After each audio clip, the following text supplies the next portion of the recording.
Di balik pegunungan tinggi Aceh Tengah, di negeri Gayo yang sejuk dan tenang, tersimpan kisah tua tentang sebuah kerajaan yang pernah menjadi pusat kebijaksanaan dan asal mula kejayaan Aceh. Namanya, Kerajaan Linge. Tidak banyak yang tahu bahwa dari sinilah cikal bakal para penguasa besar Aceh Darussalam lahir. Sebuah kerajaan yang dibangun dengan adat, kehormatan, dan semangat persatuan. Berdiri sekitar tahun 1025 Masehi, di sebuah dataran tinggi yang kini dikenal sebagai Linge, kerajaan ini dipimpin oleh seorang raja bijak bernama Adi Genali, atau dikenal juga dengan sebutan Kik Betul.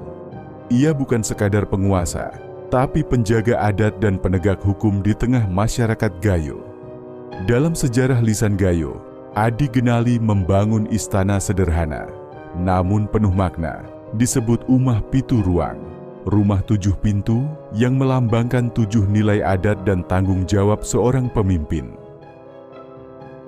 Meski berada di tengah pegunungan, Linge tak terisolasi. Dari jalur perdagangan laut di pesisir Aceh, ajaran Islam mulai merambah hingga ke dataran tinggi.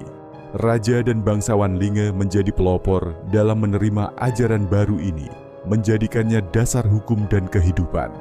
Disinilah Islam bertemu adat Gayo, membentuk perpaduan nilai yang disebut adat bersendikan syariat, sebuah prinsip yang kemudian diwarisi oleh Kesultanan Aceh Darussalam. Dari Linge inilah, sejumlah keturunan raja kemudian menyebar ke berbagai wilayah pesisir Aceh.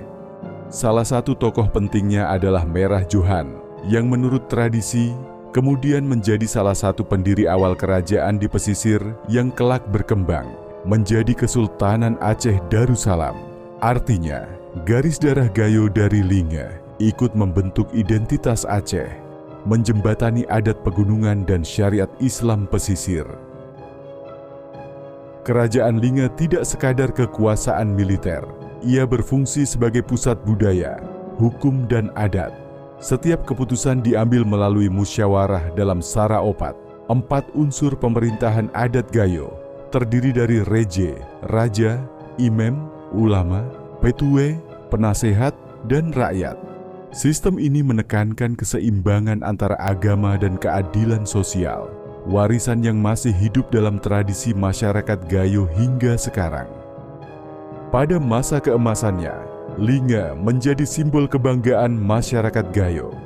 Namun seiring waktu, pengaruhnya perlahan memudar. Munculnya kerajaan besar di pesisir seperti Samudera Pasai dan Aceh Darussalam membuat peran Linge beralih dari pusat kekuasaan menjadi pusat adat.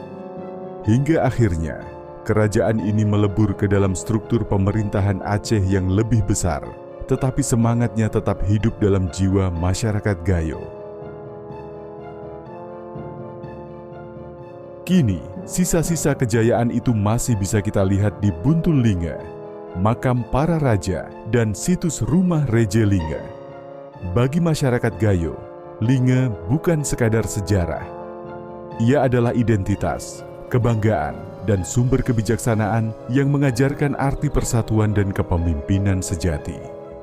Dari puncak Gayo, semangat Linge terus bergaung, mengingatkan kita bahwa kebesaran Aceh Darussalam lahir bukan hanya dari pedang, tapi juga dari kearifan adat dan kesetiaan terhadap Tuhan. Dari pegunungan Gayo, lahirlah peradaban yang menyatukan adat, agama, dan keberanian. Itulah kisah Kerajaan Linge, legenda yang tak pernah padam dalam sejarah Aceh.